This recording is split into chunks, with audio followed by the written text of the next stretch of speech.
Welcome to Inspector Toolbelt. We have another special guest on this week. We have James Gonte. How are you, James? Pretty good in yourself. Hey, not bad at all. Thank you for being on here with us. I know you're a very busy guy. You told me that you and a team of 5 inspectors yesterday had an 8,000 square foot house to inspect, and all That's sorts of correct. yeah, and all sorts of ancillary services and all sorts of great stuff. So taking time out of your day to do this is really appreciated. No problem. I appreciate helping. So if you're listening in right now and you don't know who James Gonte is, then you probably should. But for those of you who may not, let's introduce James a little bit. So tell us about yourself, James, your background, your inspection company, your career in the inspection industry in general. No problem. Well, my name is James Gonte. I was born in Detroit, Michigan. I moved to South Florida when I was 9 years old. So I was raised in South Florida. I've been doing inspections since 1992. I have two degrees. I have one in business administration and management.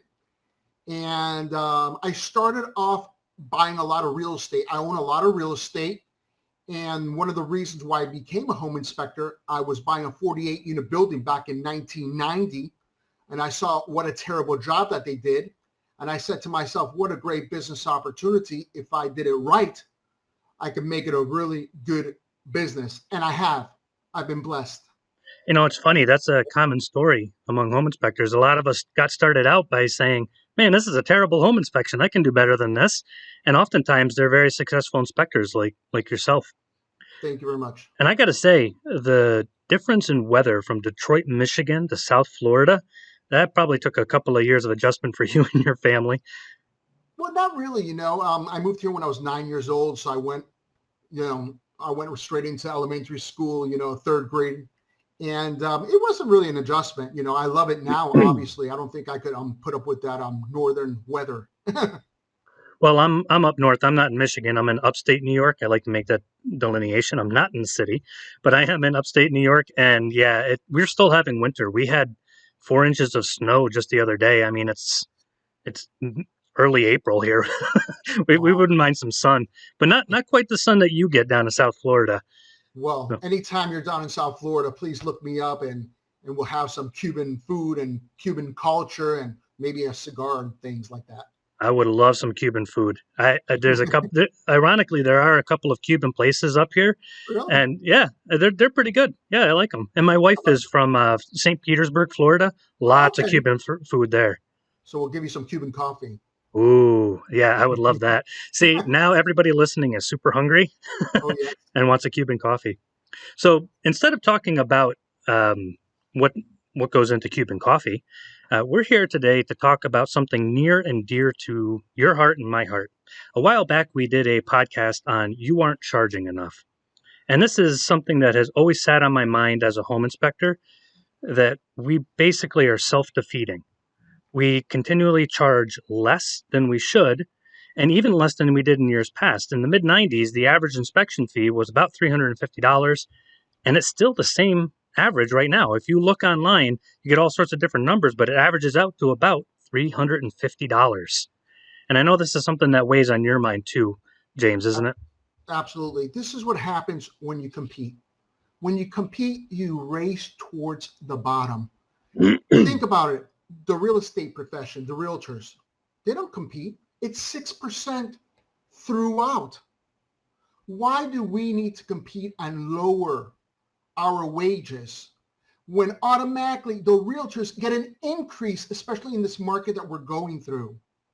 I don't understand that. Since I started back in 92, my philosophy has always been, I do not compete. I do not care if you do $200 inspections. I will never do $200 inspections. Why? Because I invest my money in my education. And that's the reason why I could charge more money. I go to a lot of conferences. I belong to a lot of associations. That bears a cost. And I like to attend and I like to go and I like to learn more and more. I've been doing this for 30 years. This year's my 30th anniversary doing inspections. I'm in business for a reason because I do not compete. And that's why a lot of people that compete, they go out of business. Yeah, and it's kind of interesting. We often talk about all the new guys coming on the market, or we see the successful inspectors talk a lot about their success. What we don't see a lot of are the inspectors going out of business. I have personally learned about 10 inspection companies over the past 4 weeks that have gone out of business. One of them was multi-inspector, and the other ones were single inspector firms. But I remember just looking over their websites. A couple of them I had talked to, they were not charging enough. Right. And Yeah, go ahead. no, please, we're here to Okay. interview you. I'm not a big fan, and I'll make it public. I'm not a big fan of multi-level inspection companies. And why? They have to compete. They have to compete, and they have to keep prices competitive. Compared to me, a single operator, and sometimes I do subcontract other professions when I do an inspection, but I have full control of what I charge. When you're a multi-level inspection company, I'm sorry, you have to compete in order to be successful. But just because you own a multi-level inspection company, that doesn't mean you're making a lot of money. Yeah, I guess it kind of comes down to, I think what you're referring to maybe is the difference between going to the mall to get your hair cut at like one of those, I don't know what they're called, those barbershop chains, Correct. or you go to a small boutique. $10 for a haircut at the mall, it might be $40 for a haircut at the boutique, or maybe more, I don't know. Right. Um, so as a single inspector, what you're saying is you'd rather stay boutique and make more per hour than try to compete on basically just growing a larger business. Correct. I'm about quality of inspection. If I do one or two a day, that's all I need because I don't charge $300-$400 like the multi-level inspection companies. I'm not saying all of them charge that or any single operator charges that, but I will not charge that. Yeah, it's really kind of funny because sometimes we'll say things like, well, I need to charge less to get started, or I need to charge less because other people are charging less. There's always going to be people who want to go for price when it comes to an home inspector, but I hired a contractor recently. I'm pretty picky about my contractors. I'm an ex contractor. I don't have the time to do the things that I need to do sometimes. When I charge one, when I hire one, the last thing I ask is, what is he going to charge? I just, All right. All inspectors are not the same. There, I said it. All inspectors are not the same. The inspector charges $200 is not the same inspector that charges $850. There's a reason, and the reason is we invest in ourselves. I invest in myself. I'm a businessman first and a great inspector second. And that's something very important. You have to invest in yourself. These new inspectors coming out, they need to invest in their education. You see that online all the time. I'm the administrator and founder of WING, Worldwide Inspectors Network Group. And you see some of these questions that the new inspectors are asking. They can't charge what we charge. They can't charge what I charge because they don't have the knowledge and the education to charge more. And that's a problem. yeah, and they can still work up to it. They can get to that point, but it's an investment. It takes time. If they're willing to make the investment. But most inspectors, I would say 90% of all inspectors are not out there, they're not business people. And there's a big difference. When you're a business people, you're into the numbers, you're into the bottom line, you're into the profit. You know all your expenses going to an inspection before you quote the job. So I always tell new inspectors, you need to take business classes at your local college. You need to invest money in yourself. In one of our previous podcasts, I actually went through how much it costs for us to get out of bed and go to one inspection. It's about $125. And it was kind of interesting because we did the math. If you're charging $199 for a home inspection, you just blew $125 of that. So you're basically getting 74 bucks. They And just then, bought themselves a job. They just bought themselves a job. If they're charging that amount of money, they might as well work for minimum wage somewhere at $11 an hour than charge $200 because they're losing money. But they don't see it because they don't have the business sense. so why do you think inspectors, in your opinion, don't charge enough? What's holding them back besides what you had just mentioned about, like, feeling wise, like, what's You holding know, them back? I think a lot of inspectors don't have self-confidence. I don't think they rolled the dice. I don't think they believe in themselves. I don't think they try to get more money for their inspections. It's a shame. We're in business to make money for our family.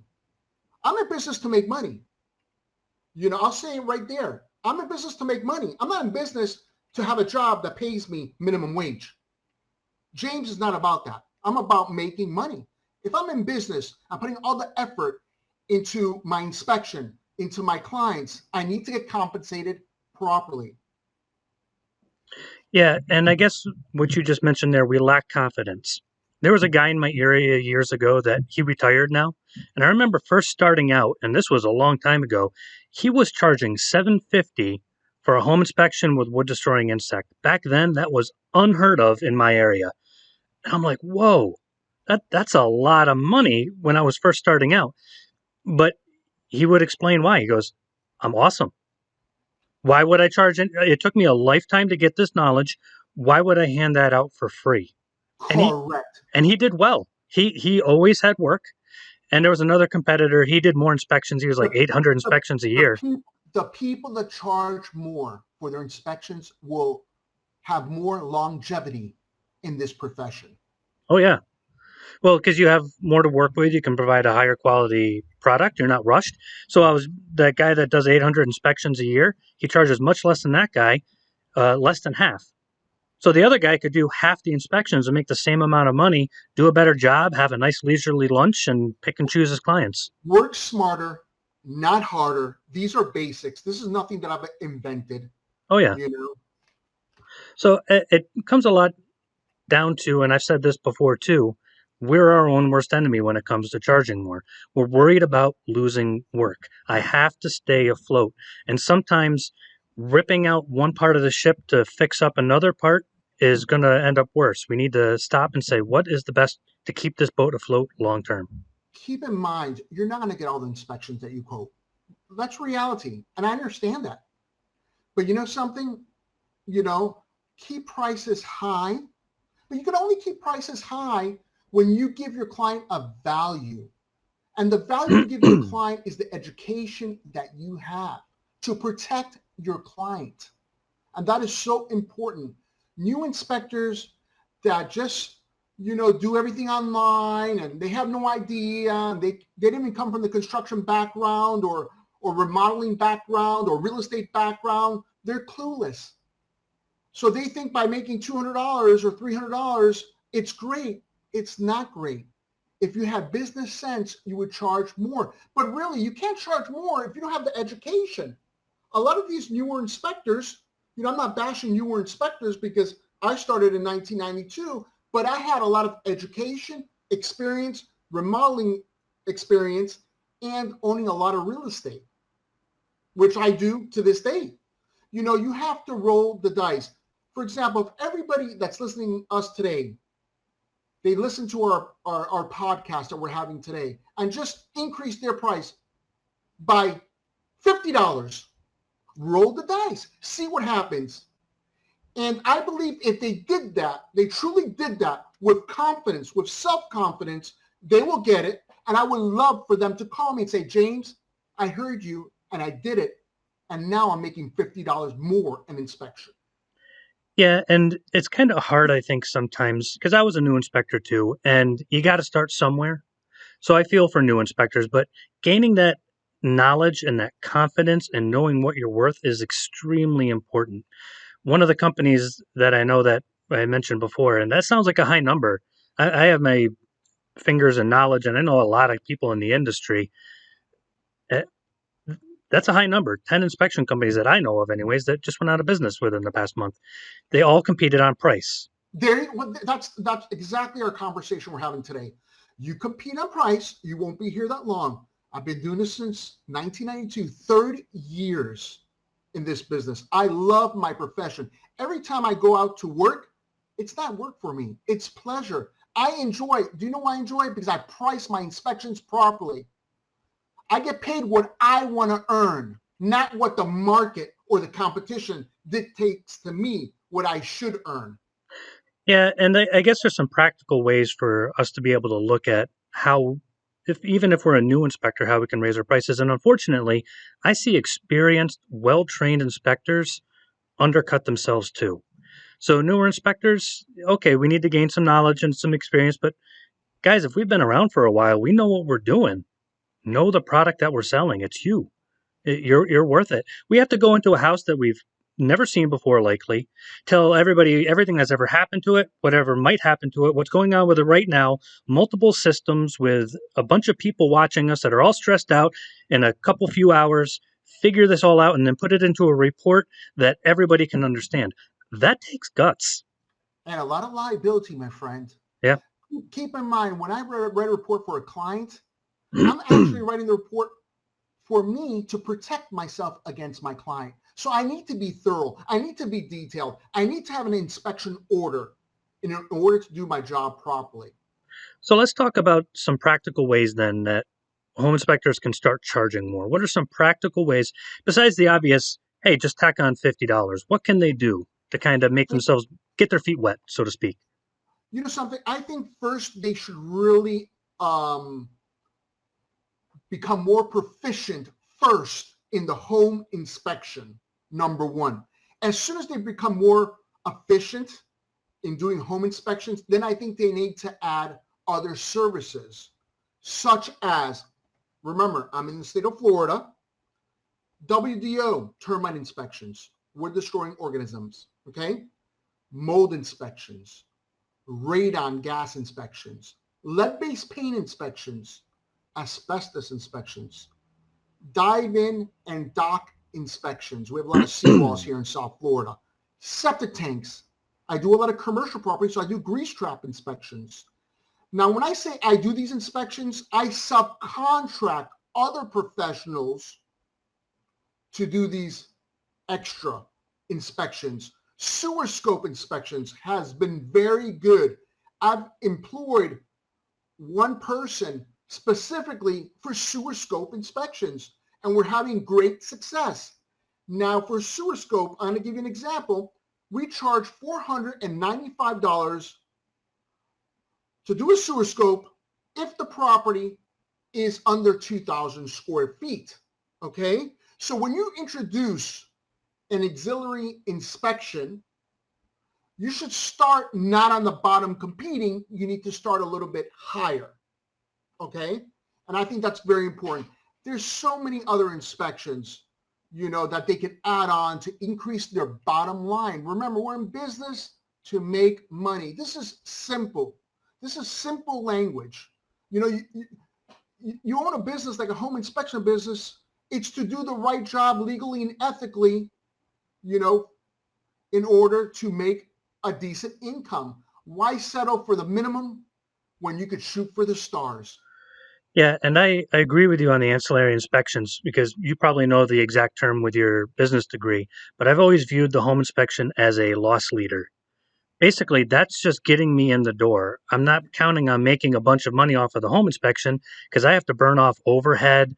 That's where most of the work is. So I want to add on ancillary inspections because that's where the money is. If I'm already on site and our septic inspection is $400, that's there's there's no loss to that. The home inspection is a loss leader to it. But you know something? I agree. You get your foot in the door.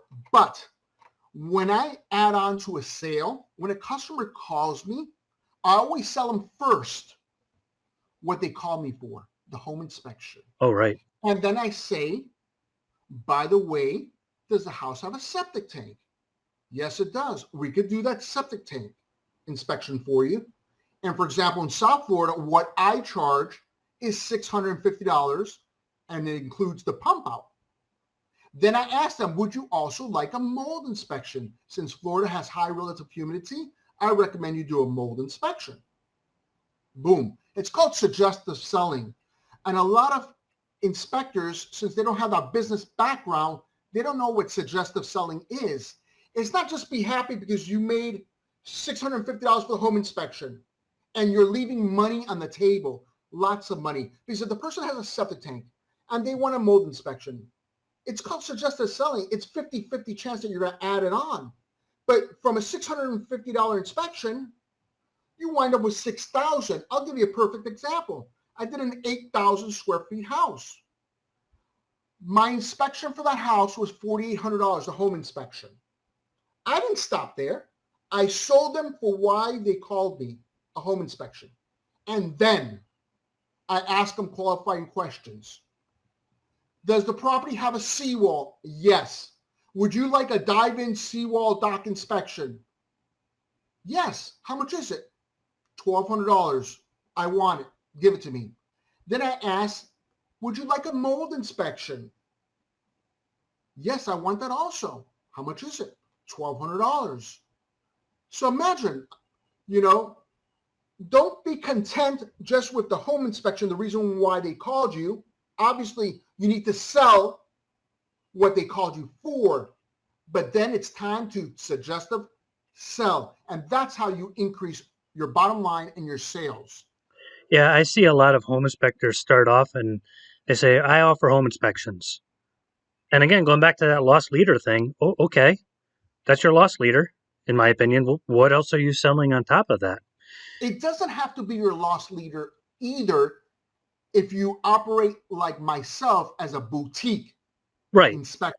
Well, what I'm saying is it gets you in the door to sell those other But, inspections. but, but the, like I said, the background of most inspectors is not sales. They're not business people. They're order takers. This is why I don't have a secretary. I like to close all my deals. Right. One thing that I've done over the years is, for instance, going to wood destroying insect. So almost every inspection that we were having about 13 years ago, I remember when we made this decision, had wood destroying insect added to it. And I remember I did an inspection one time and there was wood destroying insect damage. And the client's like, hey, I didn't want to pay for this, but can you just write this down? And I'm like, well, okay, you didn't pay me to do this. You only want to pay me if I find it. And it just got weird. And I just remember thinking that from that day, listen, half the big structural issues I find have to do with wood destroying insect damage, anyways. So whenever somebody calls me, I automatically add wood destroying insect. And people are like, oh, that's a terribly high price. I'm like, it also includes wood destroying insect. We won't do a home inspection without it because we want to do the best job possible. So I what, agree. I agree. yeah. So one of I, our biggest ancillary inspections automatically gets added on, whether you want it or not. I do something similar. Every inspection that I do, residential or commercial, includes a WDO termite inspection. Nice. Now, in the state of Florida, I'm not a termite, I'm not a pest control operator, so I subcontract the termite portion. But it's included when I give a quote. For example, home inspection and report includes roof, termites, structural, electrical, plumbing, mechanical, all appliances, interior, exterior, 4-point insurance, and windstorm mitigation, only $850, for example. And as soon as I have them sold on that, then I go into the other inspections that are available. So I think we need to clarify that if you're listening to this, that when we say we add those things in automatically, that doesn't mean we're throwing them in for free. We're charging Correct. for them. So Correct. We're if my doing bundling price. I call it bundling price. That's why our prices are much higher right, than so-called our competitors.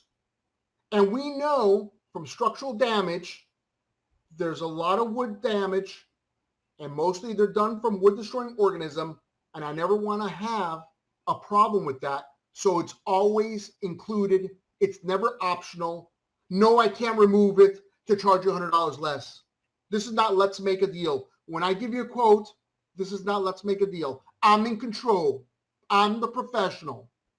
and I think that's actually sold inspections for me personally too, because I remember just off the top of my head a client saying, "Well, I don't want the wood destroying insect inspection." I'm like, "Listen, I'd rather miss this inspection than to skip the wood destroying insect because I'm not going to do a subpar inspection." And I remember them saying, "That makes so much sense. You're the type of guy we want. There you go. We're going to do a better inspection." And if you do a better inspection, you should get compensated properly. Right. That's my opinion. So I like to do a quick little bit of math for guys. It's very simple second grade math. Listen, I charge $600 for that inspection. You charge $200. If I take the rest of the day off, you have to do 2 more inspections to catch up with where I am. Matter of fact, 4 inspections that day because now you need to burn off overhead for each of those inspections. You have more report writing. So either you're cutting corners or you're making way less for doing a great job. Either or you don't way, have, or excuse me, or you don't have enough knowledge to do a proper inspection, and that's why you can't charge more than you're worth. yeah, and I guess we need to have a little bit of self awareness. Some of us who have been around for a while, we kind of think, oh, I know better than the new guys. And you could be a new guy coming on knowing better than me. Maybe you do know a lot about a house, and wow, great for you. But sometimes if we're stepping back and we're lacking confidence, is it because maybe there is a gap in our knowledge?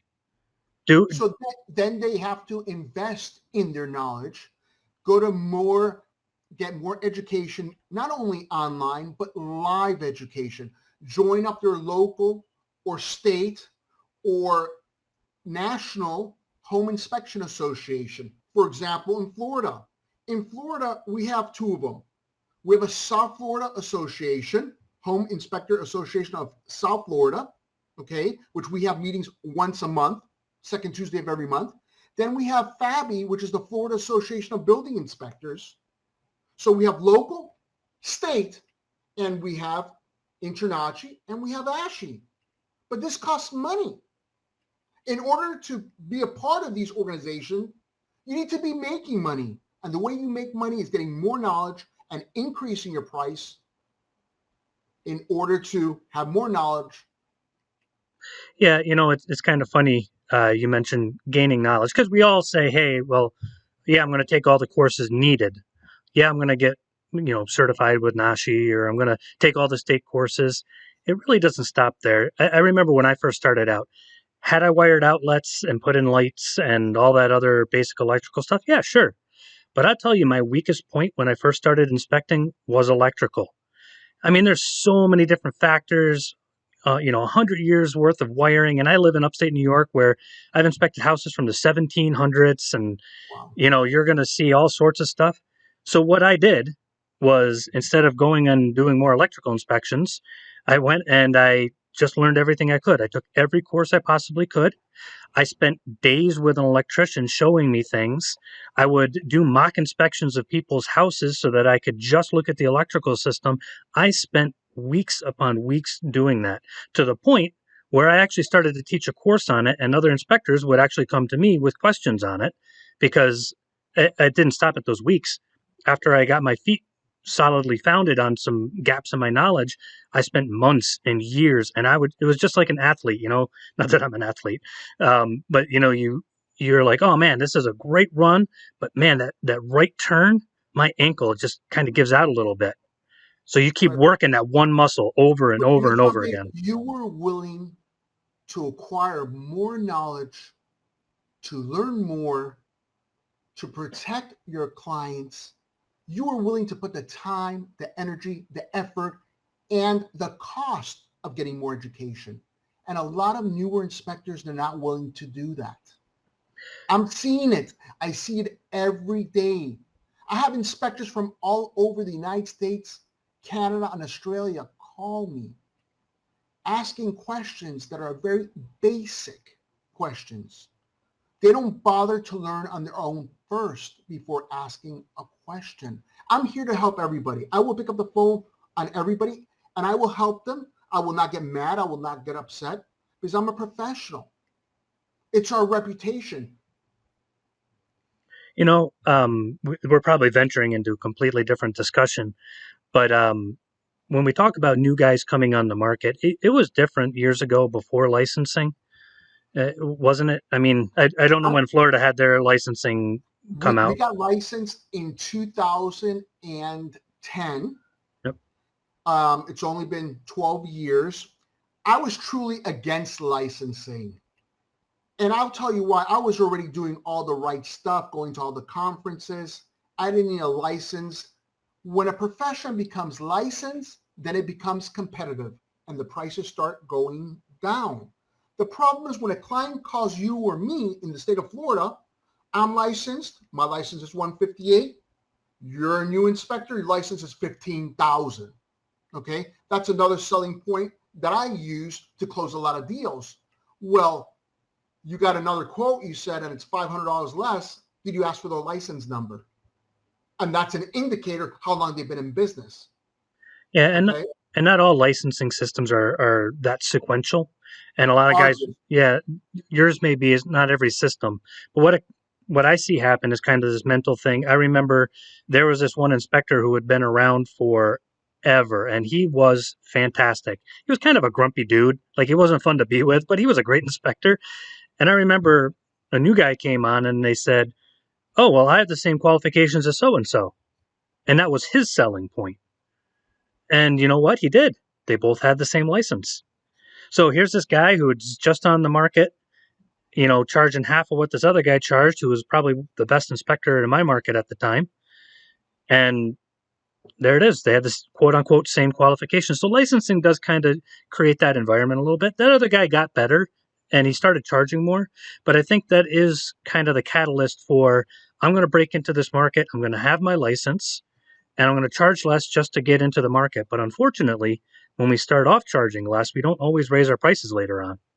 Correct, because you get comfortable and you already built up relationships with the realtors and things like that. And also, that's another thing that I would really like to mention. Home inspectors can market to other people beside realtors. Yeah. I know in my market, I would say my particular business, my boutique business, 50% of my referrals come from realtors, but I have a mix of real estate attorneys, developers, contractors, architects, engineers, insurance agents, title companies. So you can market more than a realtor. Yeah, and we actually have a podcast on that about fractional marketing for home inspectors. I've always said we should never rely on the real estate market because that's the thing. If we're relying on the real estate market, we just had Harold Van Dyke on a couple weeks ago, and he was saying in his entire county of almost 800,000 people, they only had at that point a little over 200 houses for sale. Correct. That's not gonna feed the home inspectors in that market. So if we were relying on the real estate market, that puts us out of business. Fractional marketing is great. I used to market a lot to mortgage companies, and there's a lot of them. Yeah, you don't get a ton of work from them, but if you do it enough, you'll get pieces here and there. Engineering firms, they always needed home inspections. Also, believe it or not, I market to a lot of other home inspectors. Oh yeah, that's Since I great. do other services that the new inspector or even seasoned inspectors, they don't want to get into sewer scope. They don't want to get their hands dirty. I get a lot of referrals from other home inspectors, you know, and while they're doing the inspection, I'm doing the mold or I'm doing the sewer scope or I'm doing something else. If they have a question for me, I'm there for them, and I'll be able to answer their questions. But back to the licensing, especially in the state of Florida, what I noticed as soon as licensing came to town, everybody, the public, licensing is supposed to protect the public, you know, which it does, but the public thinks all inspectors are the same, and they're not. Just because they have the same license, that doesn't mean they have the same education, knowledge, and experience. And that's also too one of the reasons why in our reports, just as a side point, we never say if there's something that needs to get fixed electrically. We never say recommend a licensed electrician. I always say a qualified electrician. And I'll sometimes have the question of what's the difference? And I tell them basically that same thing. Just because that electrician is licensed does not mean I let them touch my electrical system. And I want you to find someone who's not only licensed but qualified. It's the same thing with home inspectors. So listen, if you're new out there, we're not bashing you. We're here to help. That's why we're here. We're trying to No, if no, you're yeah, absolutely. we're And I would, I really would like to, say to any inspectors to have any concerns, they could contact me or you, and I'll be happy to speak to them, explain to them. We're here also to mentor new inspectors and even seasoned inspectors also. We're here for the betterment of our profession.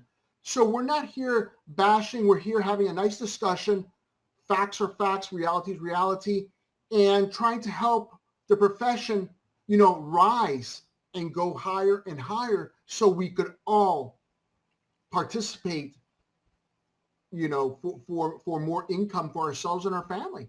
Yeah, and I think the big takeaway from this is if you are new or you are experienced and you've been around for a while, raising your prices is key to having a successful business in general. Listen, we have one of the most valuable industries in the world. So the average homeowner spends thousands of dollars when they first buy a house. A fairly busy real estate brokerage will sell 100 houses in a year. I mean, hey, that's a busy month for a home inspector. That's if you have a couple inspectors kicking around. That's not a hard number to hit in a month. Right. So we have access to information that companies like Porch and others really want. So if we are in such an industry that major corporations are like, hey, come on, why don't you just share just a little bit of that information with us? Um, and by the way, our app does not share any of your information. We have a very strict privacy policy. But if corporations are going after our information like that, our clients' information, why are we charging so little? We have to do an incredibly difficult job in a competitive field, and there's only about 30,000 home inspectors in North America and the United States and Canada. Correct. So there's not a big pool of us. You're not going to find us on every corner.